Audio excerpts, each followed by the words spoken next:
시장은 매우 뜨겁습니다. 오늘 우리나라 시장에 삼성전자가 한 11% 정도 급등했는데요. 그런데 전날 샌디스크도 18% 급등을 했고요. 오늘 키옥시아도 13% 급등을 하고 바야흐로 메모리의 사이클이다. 이게 어디가 피크일지는 쉽지가 않아요. 미리 예측하기는. 현대차가 유리한 부분은요. 첫 번째는 전 세계에 우리가 OEM이라고 표현을 하는 순수 자동차 회사 중에서 자율주행의 알고리즘이 잘 되어 있는 회사가 한 3개 정도밖에 없어요. 그 중에 하나가 현대차고 피지컬 AI 전반적으로 밸류체인을 가지고 있는 유일한 회사죠. 엔드투엔드 방식으로 가기 위해서는 데이터 센터가 꼭 필요하다고 말씀드렸는데 그거를 할 수 있고 로봇도 잘하고 이제 자율주행까지 경쟁력이 있으니까 이걸 다 연결하니까 피지컬 AI를 잘하는 자동차 회사가 되는 거고요. 가장 결정적인 시너지는 우주에다가 데이터 센터를 짓는 겁니다. 그동안 테슬라가 하고 있던 거에 스페이스가 하겠다고 하는 거를 합치면 우주에 데이터 센터를 짓는 거로 연결되고 이번에 스페이스X가 상장이 되면은 아마 이제 8천억 달러 기준으로 상장되면은 이제 풀리는 유동성이 60조 원 정도 될 거예요.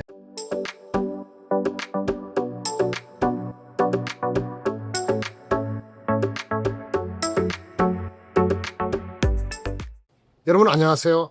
유니스토리 자산운용의 김장렬 본부장입니다. 오늘은 테크 분야의 이른바 인사이트의 짱이라고 할 수 있는 아주 귀한 분을 모셨습니다.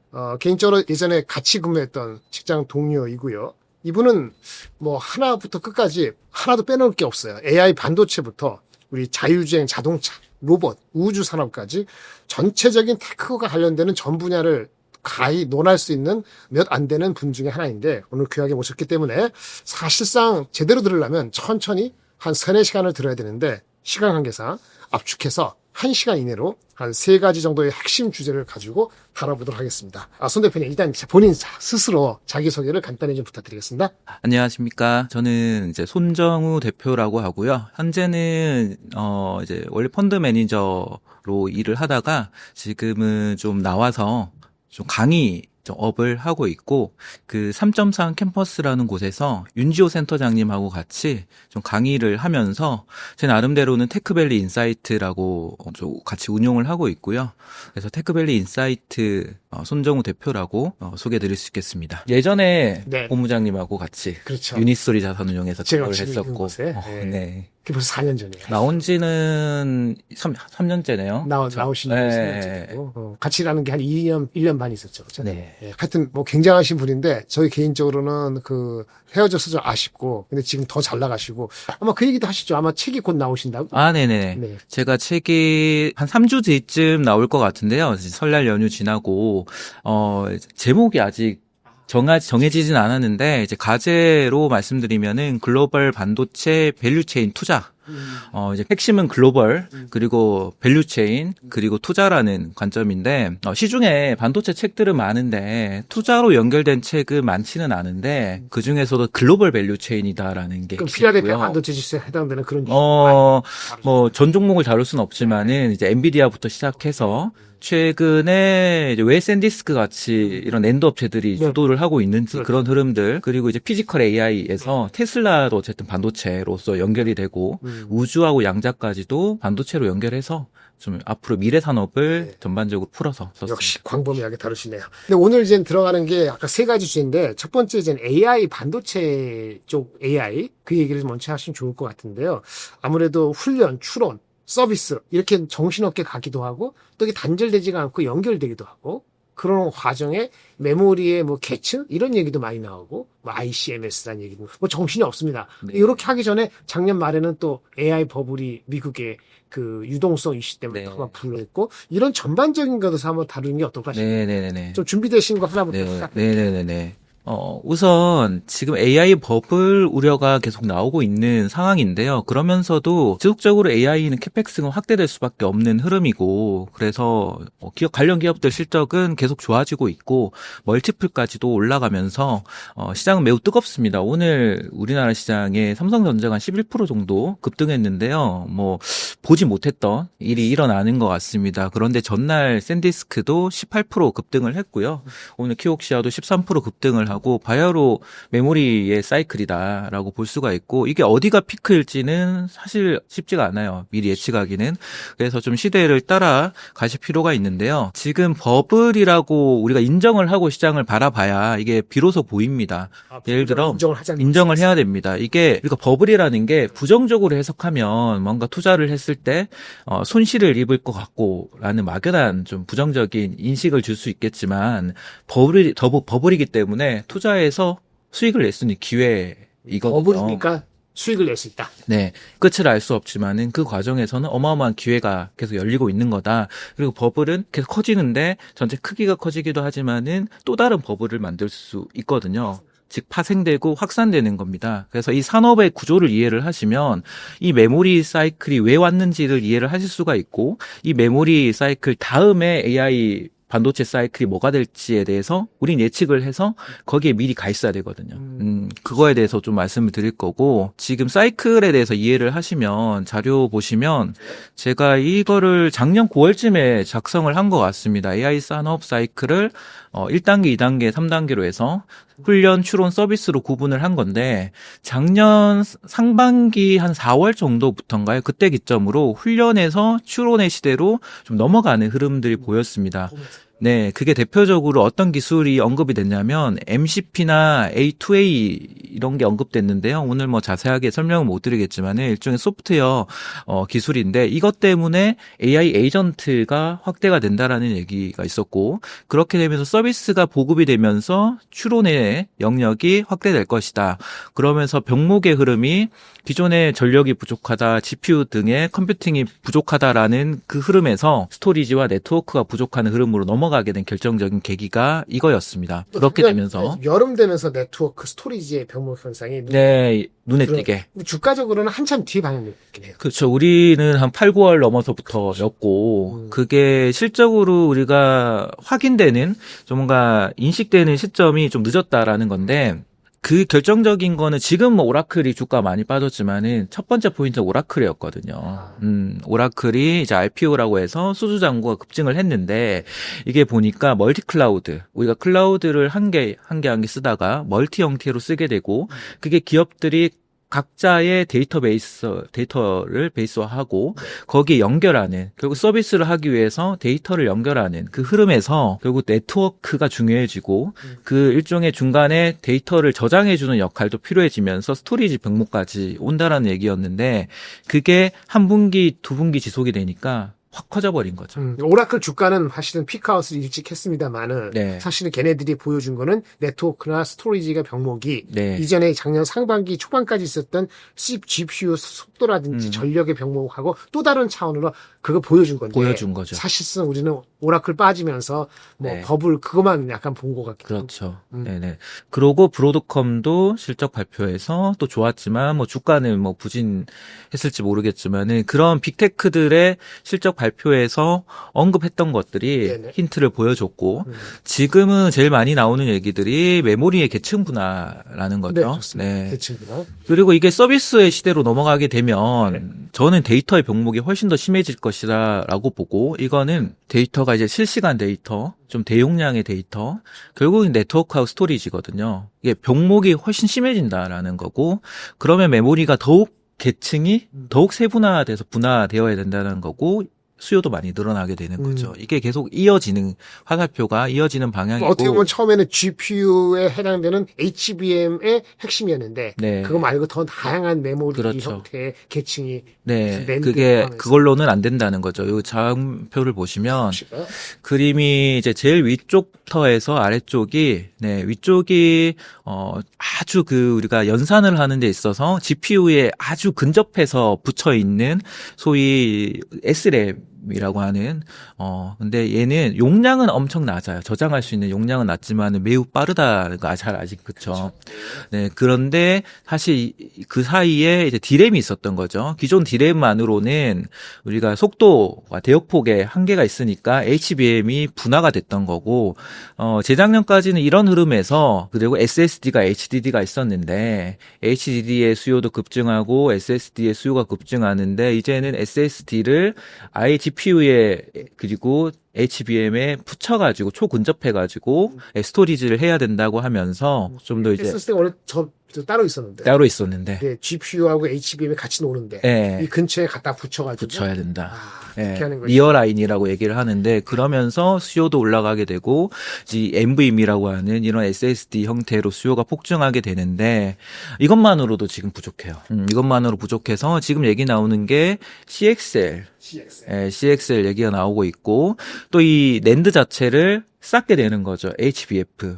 요거는 대역폭을 올리겠다라는 겁니다. 낸드 자체에 SSD의 대역폭을 올리겠다는 거고 또 HBM 자체가 병목이 걸리다 보니까 값이 비싸고 공급이 부족해지다 보니까 이거를 D램으로 해결하겠다 하면서 소캠하고 LP캠이 나오는 거죠. LP캠은 저전력으로 해소하는 거고 이런 메모리가 계층이 분화되는 것 자체가 수요를 끌어올리고 있는 겁니다. 이런 걸 다 하려면은 사실은 장비도 소재도 반도체 업체들도 다양성 측면에서는 좀 업체별로 차별이 좀 있을까요? 다들 다 갖고 있나요? 다 가지고 HBM, 있긴 한데 각자의 좀 장점은 있겠죠. 네네. 네네네. 낸드 업체들은 아무래도 뭐 낸드만 중심으로 할 거고 삼성전자, 하이닉스는 전반적으로 다 하지만 아무래도 마이크론은 좀 D램에 좀 치중되어 있다라고 하면은 하이닉스가 좀 낸드 쪽에 기술력은 높을 거고 삼성전자는 전반적인 범용 메모리에 대해서 다 잘 하니까 이래저래 좀 유리한 거고. 제가 좀 궁금한 게 하나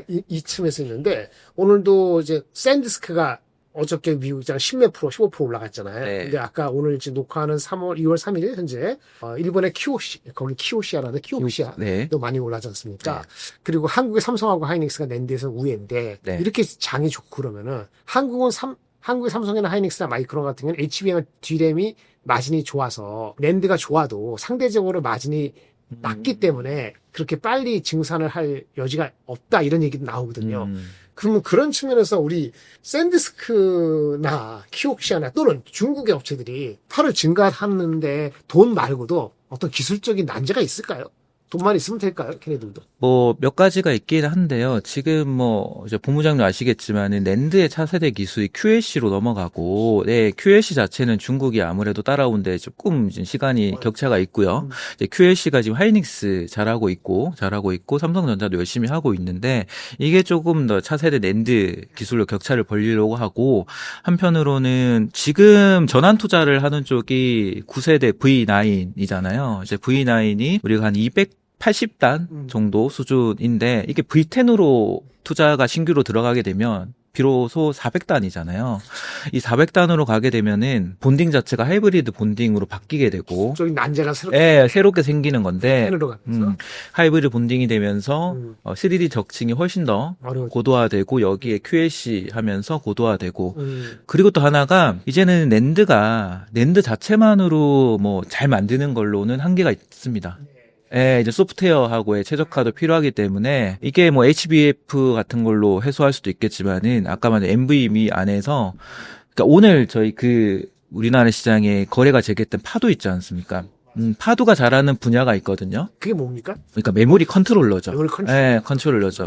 그러니까 데이터의 자체도 중간 처리도 해주고 이거를 이제 효율화 시켜주는 거를 컨트롤러에서 해줘야 되는데 그게 소프트웨어하고 최적화를 해야 되고 키옥시아든 샌디스크든 하이닉스든 이제 그런 것까지도 감안해야 돼서 중국이 많이 만든다 이런 거 가지고는 이제 데이터 센터에서 쓰이는 게 다른 뭐가 있다 이거죠. 네네네. 그걸 이제 파도 나왔으니까 삼성전자 내부적으로 파도가 하는 역할을 스스로 한다고 알고 있는데 하이닉스는 아웃소싱을 파도에 주기도 하고 스스로 하는지 제가 헷갈리긴 하는데 약간 섞여 있는 것 같고 스스로 하기도 하고 주기도 하고 좀 원래는 잘 못해서 솔리다임을 인수했고 샌디스크는 자체 기술을 있지만은 이거를 또 같이 외주로 개발을 하기도 하고 그 키옥시아하고 샌디스크가 조인트 벤처를 만들었거든요. 그것도 연장한다는 오늘 기사도 있었고 그게 좀 중요한 이슈예요. 키옥시아와 샌디스크가 뭐가 있었는데 뭘 연장한다는 거예요? 제가 또 얼핏 봤는데 정확히 못 봐가지고. 결국 SSD에서 차세대 SSD죠. 일종의 이제 5세대, 6세대, 7세대로 갈 텐데, 그 차세대 SSD에서 여러 가지 이제 소프트웨어 자체를 서로 좀 같이 공동으로 해야 되는 거고, 이게 좀 하이닉스랑 하고 있는 좀 구분을 곧 가고 있고요. 또 샌디스크는 하이닉스랑 같이 HBF를 공동 개발하기도 하고 있습니다. 근데 각자가 같이 하기도 하고 따로 하기도 하고 근데 삼성은 좀 빠진 것 같아요. 스스로 하는 것 같아요. 삼성은 스스로 합니다. 하이닉스는 뭐 네. 저기 샌디스크하고 HBF도 하고 키옥시아는 원래 지분도 갖고 네. 있고 하고 있고 한편 키옥시아하고 샌디스크는 또 저기 소프트웨어적으로 뭐 하려고 그러고. 그러면 삼성은 독고다이고 죄송합니다. 영어 일본 써서 예, 중국은 그런 거에서는 한 발짝 그런 여유가 없는 거잖아요. 그렇죠. 네네네. 그럼 근데 여기도 기술적 해자가 조금 있긴 있네요. 중국 쪽의 기술적 해자는 우선 제조 영역이죠. 제조 영역이라서, 그렇죠. 우리는 기술적 해자가 아무래도 컨트롤러 기술이 우리, 좀 선진국들이 앞서 있다. 삼성전자가 자체적으로 가지고 있는 메모리 컨트롤러 기술도 우수하고, 그리고 파두를 통해 가지고 같이 개발하고 있는, 그리고 각자의 소프트웨어 쪽 기술력도 우수하기 때문에 그런 부분을 계속 차별화를 시키는 것 같아요. 그리고 이 스토리지 자체도 예전처럼 뭐 SSD 만들어가지고 밖에 끼우는 형태가 아니고 앞서 말씀드린 대로 GPU하고의 연결해서 붙여가지고 데이터를 좀 연결시켜야 되거든요. 그래서 요즘에 그 얘기도 나와요. 그 중간에서 프로세서를 한 개 더 두는 거예요. DPU라고 데이터 프로세서 유닛. 요거하고 연결하는 것도 소프트웨어가 필요해요. GPU는 원래는 그 안에 낸드가 원래 없었잖아요. 원래. 없었어요. 예, 근데 이게 뭐 예. 16테라바이트인가 해가지고 루빈부터는 맞습니다. 루빈대부터 붙는 거예요. 그게 엄청난 그 낸드의 가격 상승에 맞습니다. 촉발제였고 이번 CES에서 젠슨이 그 얘기를 하면서 네. 사실은 이 DPU 붙어 있는 낸드 16테라바이트를 얘기한 건데 16테라바이트면 사실상 휴대폰 한 12%가 새로 생기는 거와 비슷한 것 같은데 시장 12%죠. 예, 그렇죠? 엄청난 거. 엄청난 거잖아요. 근데 낸드가 저기 샌디스크가 주가가 지금 올라도 10배밖에 안 되는 게 싼 것 같긴 해요. 15% 올라도 네네네. PER이 10배 정도밖에 안 되더라고요. 샌디스카요. 네. 내년 기준? 그러니까 올해 기준. 올해 기준? 올해 네. 좀 더 될걸요? 이게 이 중계 13불 정도인데 이번 분기가 음. 향후에 더 늘어나고 한 네네. 60불 되니까 지금 올라서 이제 10배 넘었겠네. 네. 근데 이 600불 좀 넘으면 10배 넘는데 네. 오늘 목표 주가가 1000불이 나왔어요. 15배. 16배. 그러니까 리즈너블 할 수도 있고 좀 무리할 수도 있고 그렇죠. 지금 올해 풀로 영업이익 기준으로 하면 지금 삼성전자가 158조 원이 어제 기준이고 하이닉스가 144조 원이거든요. 그리고 마이크론이 지금 또 업데이트가 됐죠. 그래가지고 지금 삼성전자가 올해 풀로 하면은 PER이 오늘 올라서 7.5배, 하이닉스가 오늘 올라서 한 5.2배 정도 될 건데요. 마이크론이 10배 정도. 마이크론 10배 넘어가시죠. 예, 그래서 저는 모건 스탠리가 그 저기 윈터에서 카미라는 그 친구가 어제 숑킴? 삼성전자가 하이닉스 했는데 삼성전자를 뭐 200종 뭐 이렇게 243조 원인가? 근데 내년에 그보다 또 50% 더 늘리고 예. 올해가 200 몇십이고 네. 사인스도 올해가 160조인가 뭐 네. 내년에 거기다 또 늘리고 이렇게 하면은 근데 목표 주가가 고작 20만 원인가 하고 100만 110만 원 이렇게밖에 안 줬더라고요. 맞아요. 그럼 지금 말이 안 되는 거 아니에요?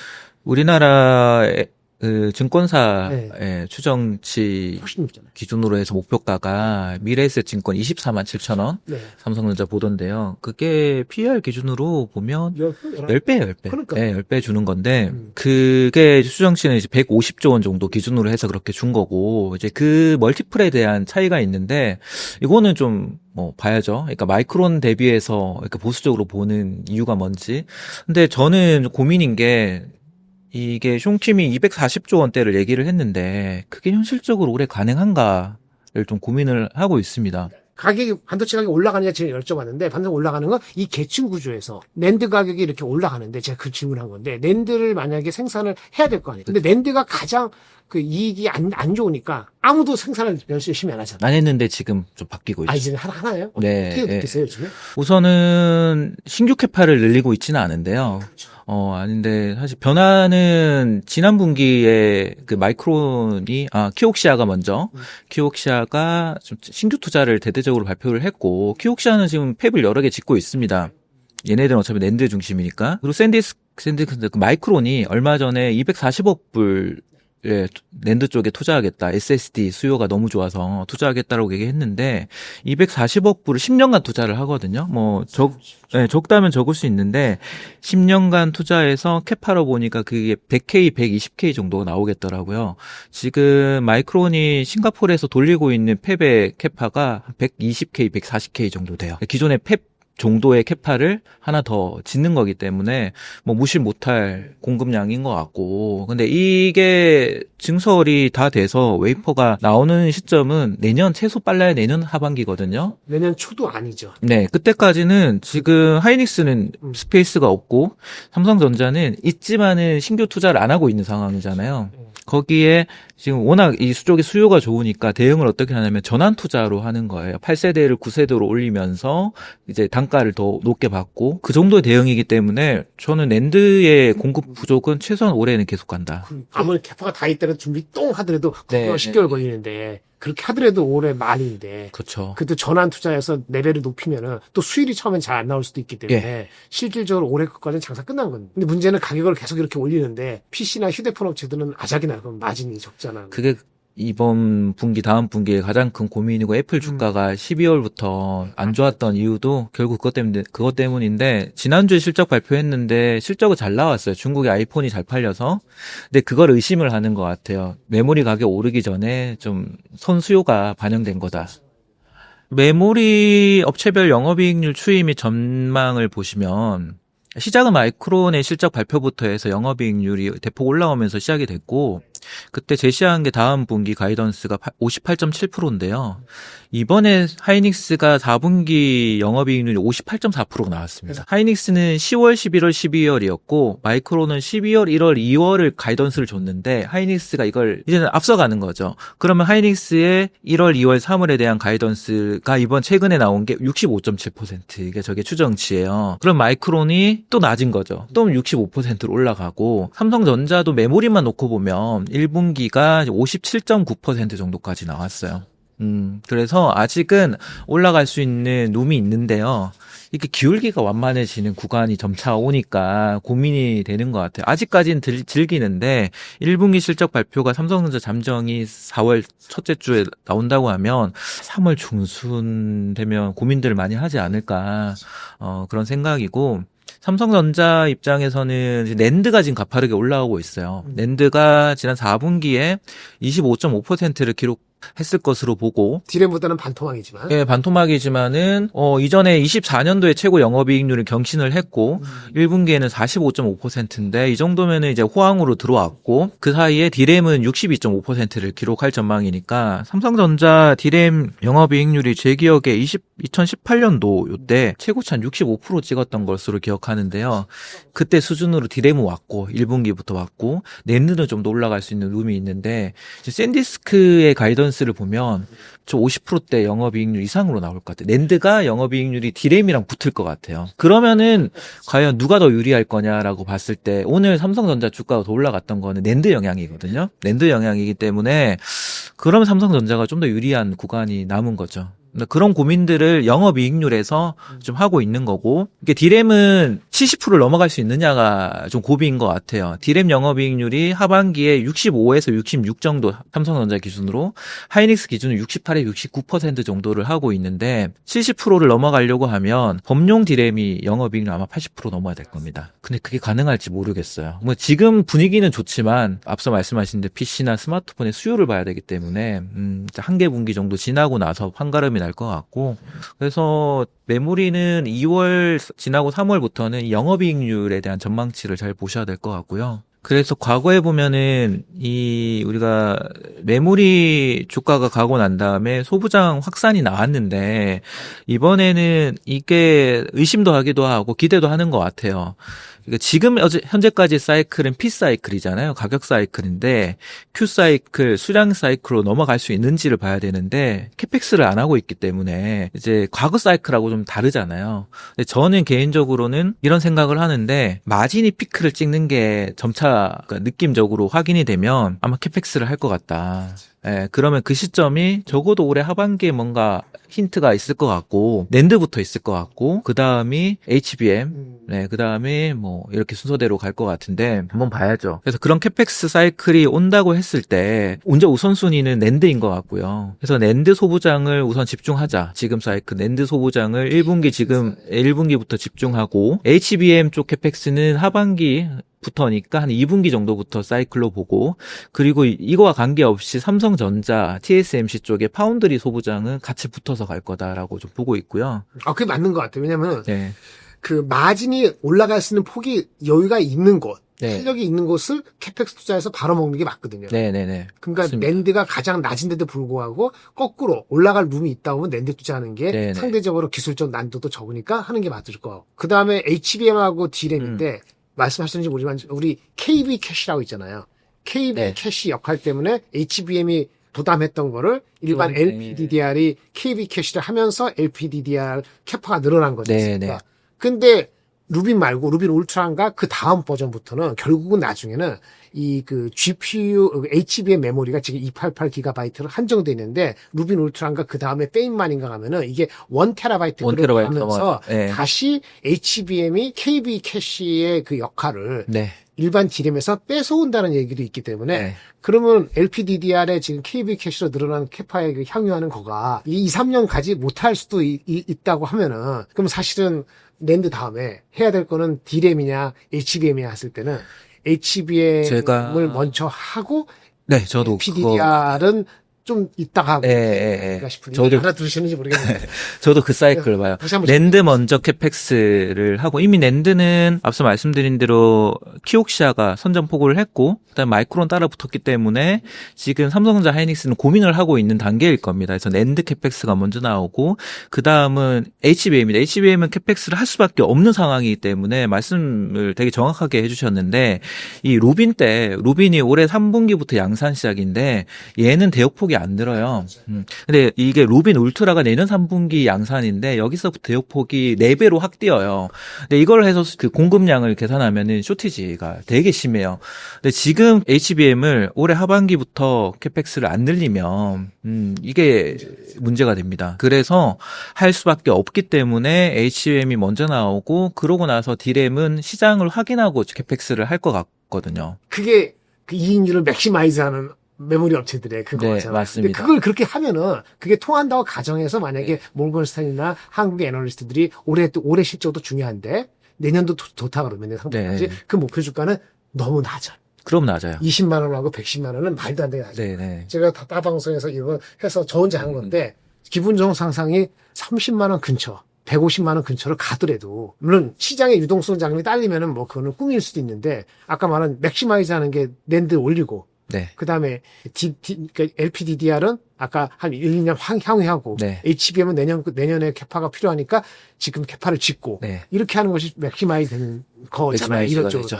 네. 그러니까 이게 흐트러지지 않는다면 최대 이익을 올해뿐만 아니고 내년도도 낼 수 있다는 그렇죠. 흐트러지지 않으면은 메모리 그 글로벌 전체 메모리 평균 영업이익률이 이제 60% 후반을 향해서 가는 건데요. 그러면은 그러고 몇 분기가 지속이 돼버리면 이거는 그냥 멀티플을 다 올려야 돼요. 그렇죠. 그러니까 멀티플을 뭐 하이닉스 5배, 삼성전자 7배가 아니고 싹 다 10배 이상으로 올려야 되거든요. 기본적으로. 리저너블하게 그냥 세트 업체 멀티플로 주고 올려버려야 되는데 그럴 경우에는 목표 주가가 너무 낮아요. 그러기엔 너무 낮아요. 그러니까 모건 스탠리가 너고 개뿐만 아니고 누구든 간에 지금 가격 올라가는 건 급급했는데 애널리스트 리포트는 KV 캐시고 ICMS가 이제 계층 얘기를 표면적으로 하지만은 그게 어떤 구조를 하는지까지 디테일하게 설명한 게 없기 때문에 투자가들이 그래서 올라간 거 따라가고 나서 그 다음 또 올리겠지 안 올리겠지 어떻게 할지 모르는 거거든요. 네네네. 근데 오늘 들으신 분들은 아마 손정호 대표님의 이런 얘기를 잘 귀담아 두시면 아직도 룸이 있을 수 있다라고 보시는 게 그 케빈 워시 이런 거에 휘둘리지 않는. 우선 3월까지는 계속 지금처럼 대응을 하시고 조정 시마다 메모리를 글로벌 전체 최우선으로 보시는 게 맞고 3, 4월부터는 뭐 메모리 사이클도 사이클이지만은 매크로적으로는 인플레이션 우려가 다시 불거질 수 있기 때문에 그때는 그 나름대로 포트폴리오를 지금 오늘 주제는 아니지만은 그 인플레이션에 대비할 수 있는 포트폴리오가 필요해요. 근데 그럴 경우에 잘 보셔야 되는 게 그 AI가 묻어 있으면서 사람들이 관가해 있는데 실적이 좋아질 수 있는 소위 그 가치주 쪽의 섹터들 오늘 현대 그 건설기계 HD 건설기계가 급등했던 요인도 지난주에 캐터필라 테슬라 실적 발표를 했는데 백로그가 많이 늘었고 그게 AI 데이터 센터의 대형 발전 쪽에 수주가 많이 늘었다라는 거잖아요. 그리고 실적도 좋아지고 이번에 저기 현대건설기계하고 두산인프라코어를 합병을 하고 보니까 좋아 보이는 게 엔진 사업부인 거죠. 이게 데이터 센터로 수요가 많이 늘 것 같다. 그것 때문에 오늘 안 가다가 갑자기 확 급등을 한 거죠. 사람들도 다 고민을 하는 것 같습니다. 오늘 물론 뭐 휴전, 뭐 종전 이런 이슈도 있겠지만은 그거를 제외하고 주로 보면은 화학, 철강, 건설기계인데 인플레이션, 디플레이션, 물가가 올라갔을 때 섹터로 대응한다고 하면 그러니까 화학은 순수화학 뭐 대부분 그렇게 생각하시고 우리가 화학주 중에서 2차 전지가 있지만은 실적이 좀 그렇잖아요. 철강주는 이제 포스코홀딩스하고 현대제철인데 포스코홀딩스는 뭐 AI로 투자하기에는 다르고 리튬이나 뭐 배터리니까 그래서 AI로 연결할 수 있는 쪽으로 해서 오히려 전설기계 데이터 센터 데이터 쪽 센터 관련되는 거죠. 네, 이렇게 보는 것 같아요. 이런 것도 좀 잘 보셔야 될 것 같습니다. 될 것 같습니다. 파운드리가 지난 3분기에 삼성전자 파운드리 점유율이 6.8%까지 쪼그라들었어요. TSMC가 71%로 처음으로 70% 넘어갔는데 이 격차에서 더 벌어지지는 않을 것 같습니다. 그 이유가 최근에 삼성전자가 수주를 받기 시작을 했는데 사실 이거 뭐 가동하는데 시간은 좀 걸리지만 지금 여기 제가 적어놨지만은 삼성전자가 이제 7나노, 5나노, 4나노가 있고 3나노는 건너뛰고 2나노를 집중하고 있고 TSMC도 3나노에서 2나노로 넘어가면서 집중하고 있고 TSMC는 이제 1.6나노 얘기를 하고 있는데 최근 이제 기사 보면 삼성전자는 7나노가 풀캡하고 5나노도 거의 다 채웠다라는 얘기가 있고요. 4나노는 한 50% 정도 채웠다라고 얘기가 있는데 엔비디아 HBM4의 퀄을 받으면은 이 파운드리를 자체적으로 하잖아요. 베이스 다이를 그러면 4나노로 할 텐데 이건 물량 채운다라는 얘기가 있고 이번에 퀄컴 수주를 받은 건 2나노 라는 거고 그리고 기존에 2나노는 테슬라 수주를 받아놨고 삼성전자 엑시노스 돌릴 테니까 퀄컴 들어왔을 때 추가로 고객사로 기대할 수 있는 게 AMD 그리고 구글이거든요. 그러니까 퀄컴은 수주를 받은 거예요. 받았다고 그냥 기사를 보는 거죠. 네. AMD하고 정신 안 나왔으니까 추가되는 게 AMD하고 구글인데 네. 얘네들이 대표적으로 TSMC 쪽에 2나노로 지금 주문을 주려고 하는 곳인데 2나노의 캐파가 부족해요. 그 원래는 애플이 한 절반 정도를 차지하고 있고요. 나머지 절반 가지고 줘야 되는데 엔비디아가 지금 다 달라고 하는 상황이라 나머지 고객들은 이래도 저래도 TSMC 쪽 부족한 거죠. 그 AMD가 CPU를 97.7% 정도를 TSMC에 다 줍니다. CPU를. 그래서 지금 CPU가 쇼티지예요. 이 얘기 지금 방송에서 하시는 분들 없는데 메모리 다음 쇼티지가 CPU입니다. 맞습니다. CPU가 지금 AMD하고 인텔이잖아요. 한국에 관련된 주식이 없기 때문에 없기 때문에 그런데 최근 인텔 주가 오르는 게 그것 때문이거든요. 이게 대만 쪽에서 들어보면 올해 주문 끝났다고 해요. CPU도 와.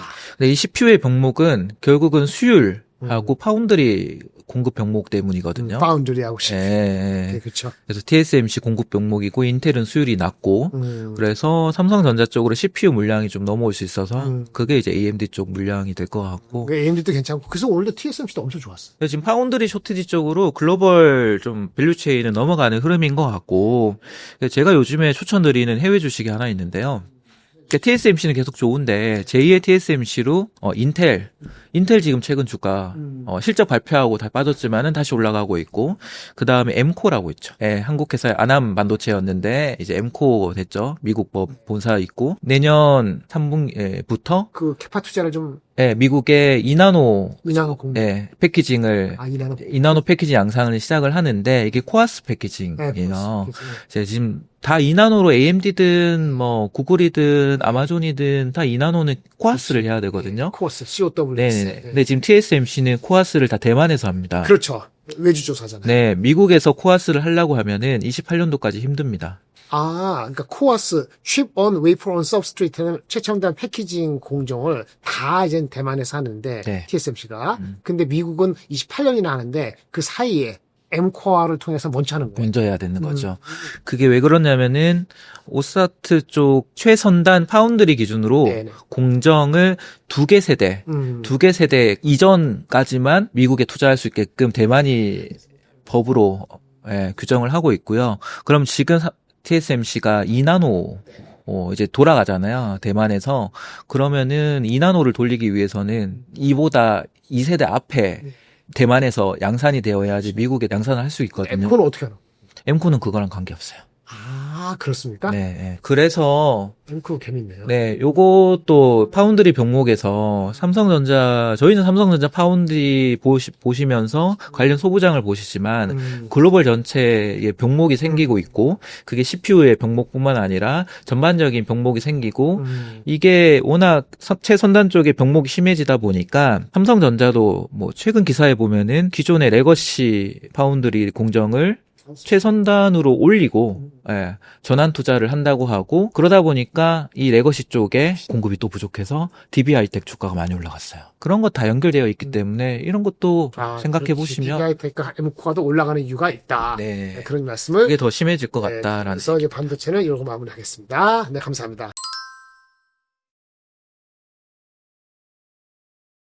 이제 두 번째 시간하고 세 번째를 같이 묶어서 네, 반도체만큼 중요한 것이 자율주행. 한국의 자동차 대표지 현대차도 많이 올랐고 네. 테슬라는 곳곳이 버티고 있고 그 다음에 또 우주가 다녔잖아요. 스페이스X가 오늘 녹화하는데 또 XAI인가 또 합병한다는 얘기도 있고 한국 관련된 뉴스는 난리가 났습니다.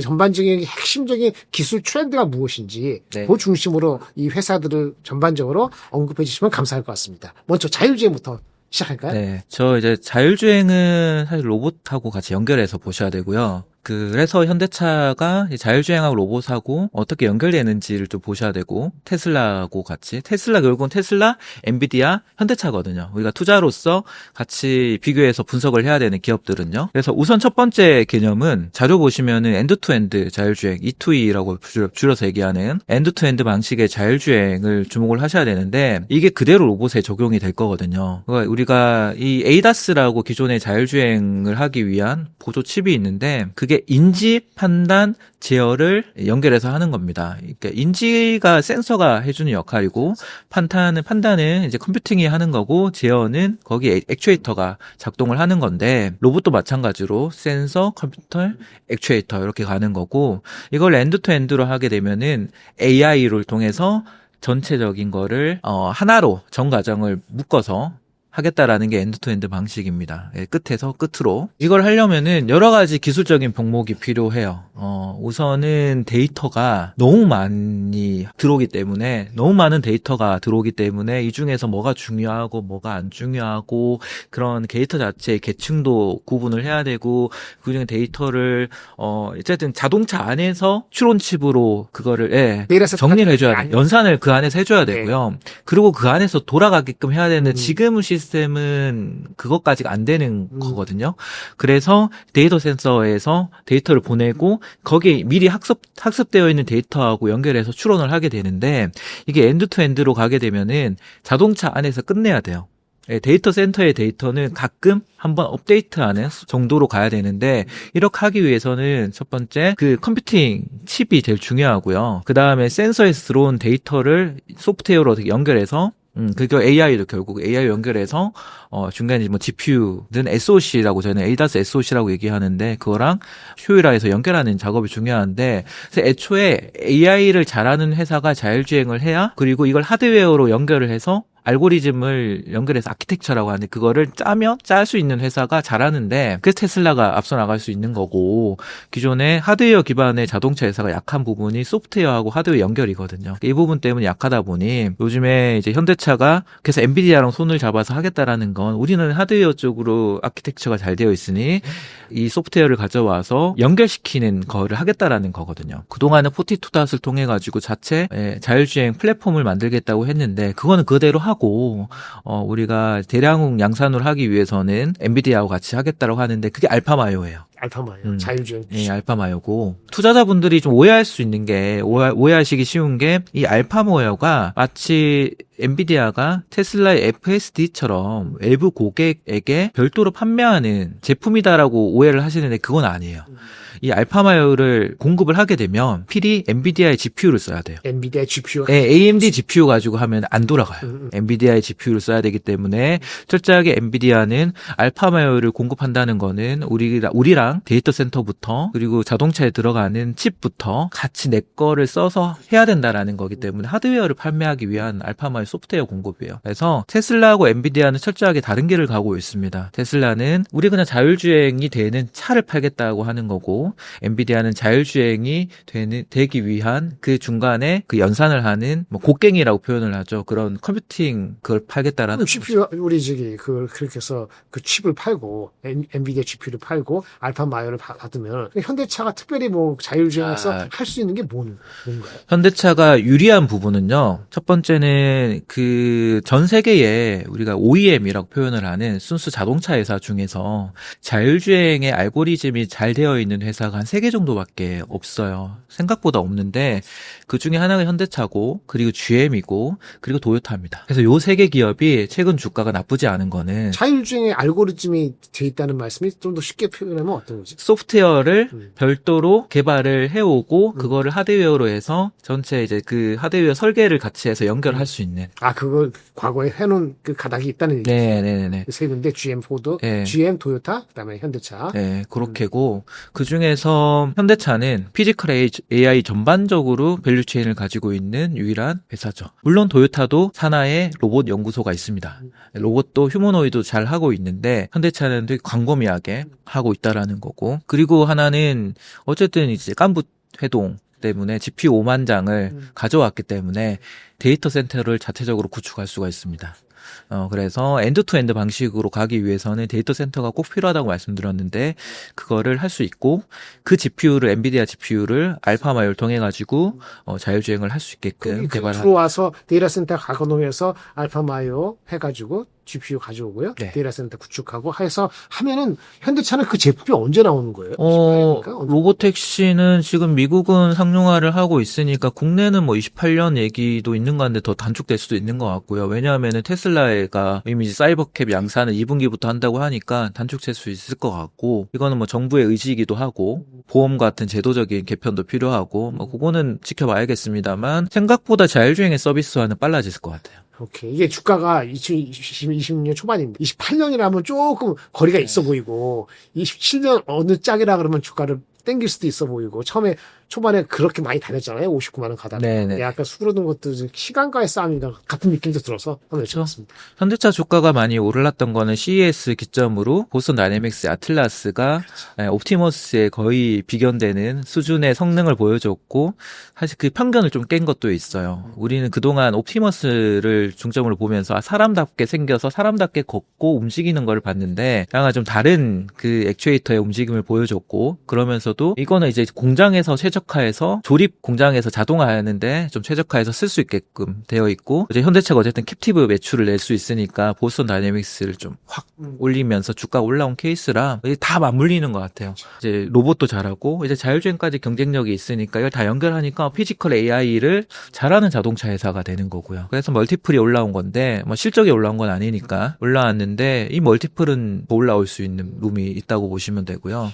또 하나 또 중요한 거는 우리가 로봇하고 자율주행을 연결을 하면, 제가 24년도 말에는 강의를 다니면은 저 얘기를 많이 했어요. 휴머노이드 로봇에서 밸류체인에서 핵심이 액추에이터가 될 것이다. 액추에이터가 될 것이다. 그래서 작년에 우리나라에서 가장 많이 오른 주식이 1등이 원익홀딩스였고, 자회사의 원익 로보틱스가 로봇 핸들을 만드는데 그걸 진짜 잘해서 많이 올랐고, 그 다음 종목이 로보티즈였죠. 액추에이터. 근데 올해는 작년 말부터 해서 올해는 로봇 산업 을 자율주행과 연결을 해서 센서를 발하라고 말씀을 드리고 있습니다. 센서. 그러니까 이 센서에는 크게 보면은 우리가 카메라 센서도 있을 거고요. 라이다, 레이더 등이 있습니다.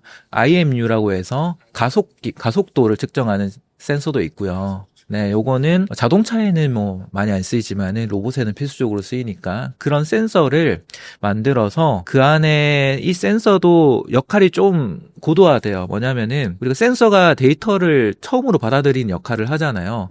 너무 많은 데이터를 컴퓨팅 칩으로 보내게 되면 연산 자체에 병목이 걸리기 때문에 적정하게 여기서 처리를 해줘야 됩니다. 마치 이제 우리가 메모리 역할을 GPU로 가기 전에 해주는 것처럼 메모리에서 연산을 일정 부분 해야 된다고 얘기를 하잖아요. 맞아요. 그런 것처럼 센서가 그 역할을 해줘야 되기 때문에 이걸 다른 표현으로 온 센서 AI라고 합니다. 센서에서 AI를 올려서 한다라는 거고, 여기에 핵심이 비전입니다. 테슬라의 방식이 카메라에서 들어오는 데이터가 가장 많고, 거기에서 다른 데이터랑 표전을 해서 처리를 해주고 컴퓨팅으로 보내서 연산을 해야 되거든요. 이전 단계에서 계속 그렇게 해왔다는 건가요? 아니, 최근에 어떤 버전에서 그런 시도? 테슬라는 이 방식으로 해왔는데 엔드 투 엔드로 가려고 하다 보니 퓨전 센싱 방식이 데이터 자체가 뭔가 처리하는데 한계가 있다라는 얘기는 있었어요. 그렇군요. 그래서 현대차의 42닷은 애초에 비전 원리 방식으로 해왔는데 개발이 좀 쉽지 않았죠. 지금 이번에 나오긴 했지만은 테슬라랑 비교하면은 수준은 차이가 날 거고요. 그리고 중국에서도 예를 들어가지고 이제 기존에 했었던 하웨이라든지 샤오미라든지 이런 업체들은 라이다 방식을 썼는데 최근에 샤오펑은 비전 원리로 합니다.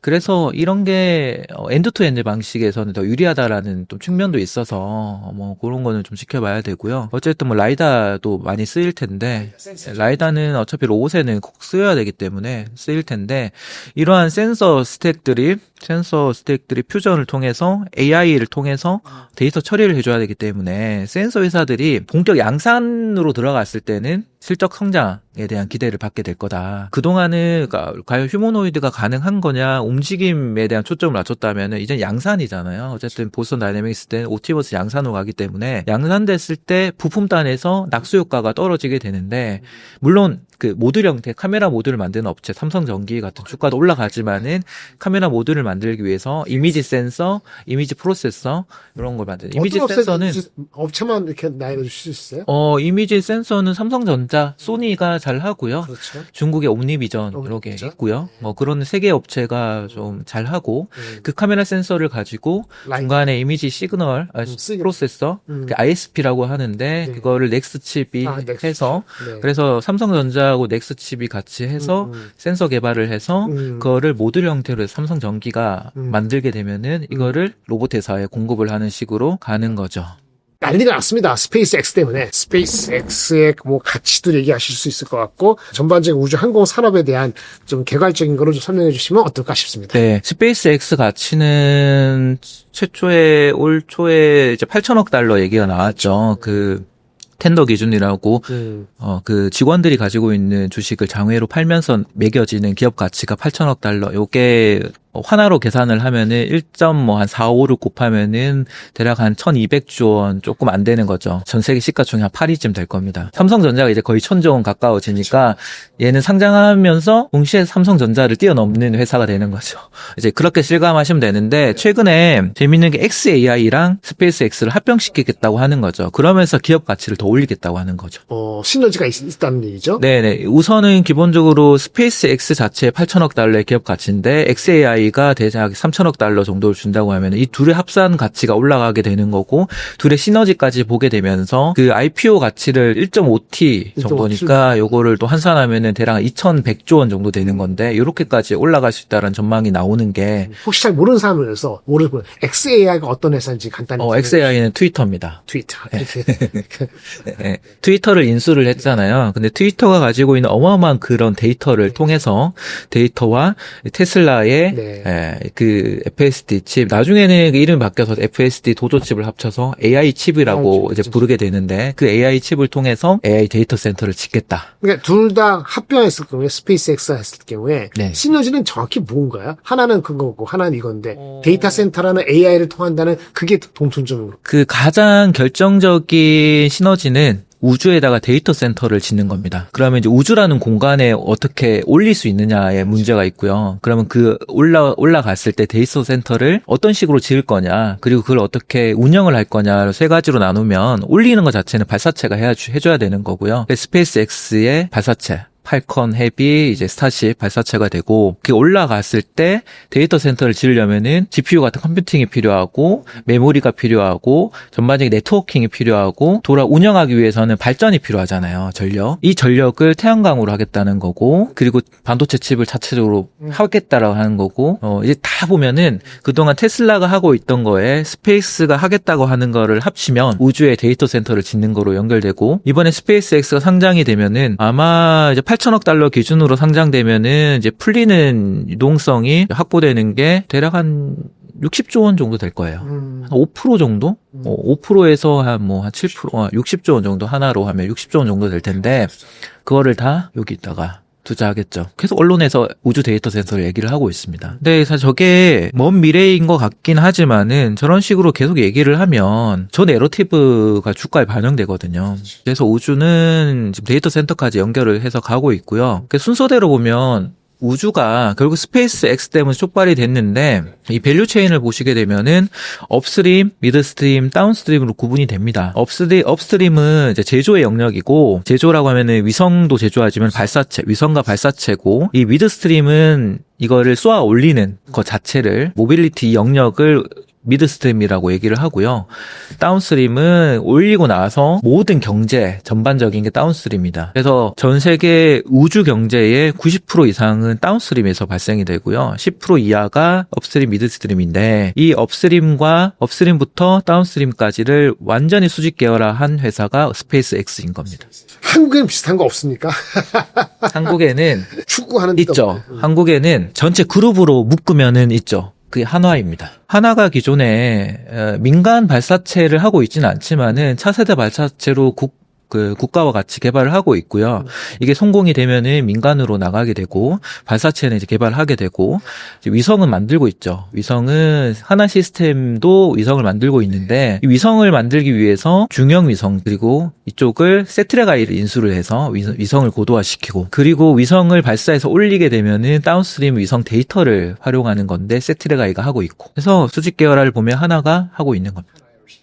스페이스 X와 연결되는 거는 하나 에어로스페이스라고 볼 수 있고, 그런데 다운스트림 시장이 커지니까 세트레가이에 주목하는 거고요. 그래서 좀 더 보게 되면 우리가 데이터의 시장이 커진다라고 보시면 됩니다. 다운스트림에서. 그래서 이 위성을 어떤 거를 발사하느냐라고 보면은 광학 위성, 2호 위성이라고 하는 거랑 싸 위성이라고 레이더 위성이 있는데, 이 광학 위성이 엄청 성장을 하고 있어요. 말 그대로 우리가 자율주행에서 카메라 같은 거라고 보시면 되고, 이 레이더 방식은 자율주행의 레이더 방식이라고 보시면 됩니다. 들어오는 데이터가 다르겠죠. 레이더는 색상 정보가 아니고, 이거는 이제 그 기상 조건이 나쁘더라도 촬영이 가능한 데이터를 쓸 수 있는.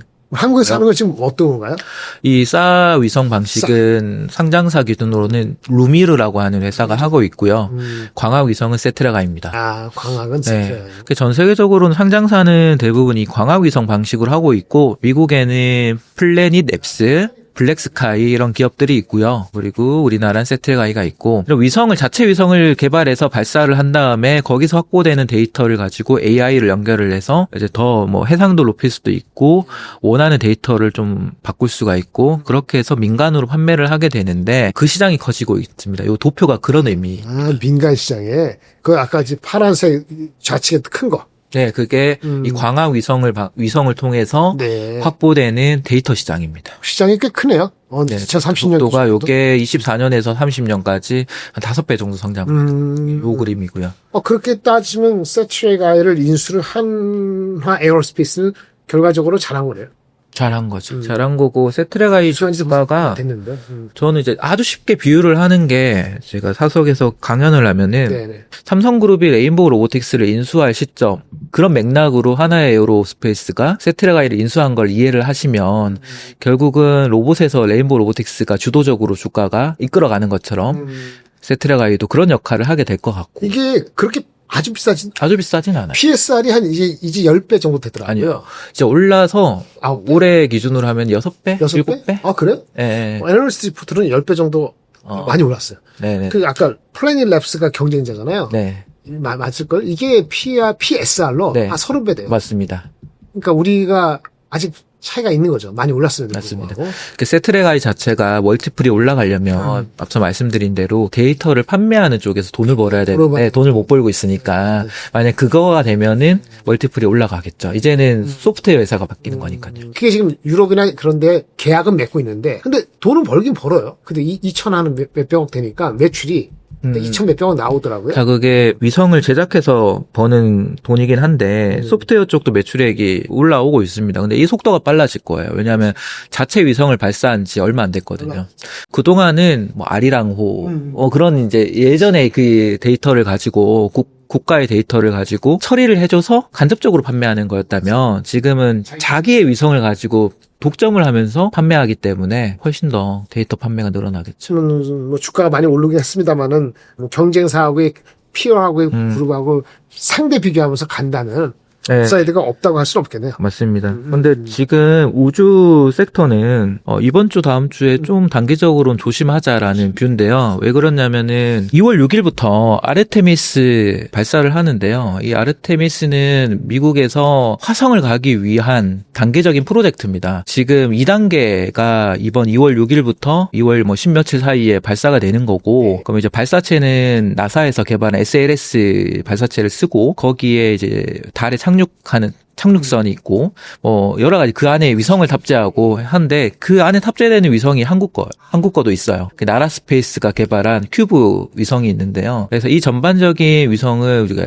K-라드 위성이라고 하는데 그거 이제 뉴스에 다 찾아보시면 나오는데 그거에서 주가 많이 올랐어요.